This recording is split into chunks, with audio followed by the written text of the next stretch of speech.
Ouais. Je me posais la question de la réalité de l'économie parallèle en Afrique.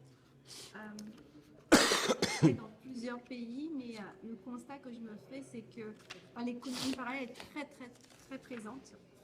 Et je me disais, mais est-ce que si on veut, c'est vrai que c'est difficile de transférer la même chose, mais quand on veut, comme vous, plus ou moins, vous avez inculqué une culture d'entreprise, quelque chose comme ça, est-ce que c'est faisable partout?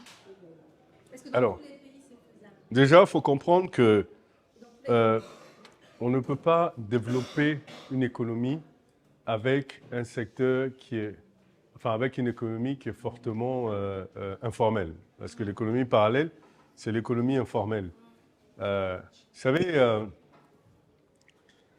pour faire passer l'économie informelle au formel, c'est-à-dire réduire de façon significative l'économie informelle, c'est juste une question de volonté politique.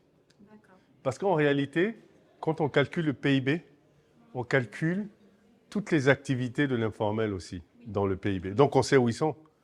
C'est pas qu'on ne sait pas où ils sont sous la terre et ils sortent de temps en temps la tête pour respirer. Non, on sait où ils sont. Donc il faut une vraie volonté politique. Et pourquoi il y a un gros problème sur la volonté politique de le faire? Parce qu'il y a beaucoup de corruption. Et finalement, vous regardez les administrations, beaucoup de gens dans l'administration créent des sociétés à laquelle ils donnent des marchés publics.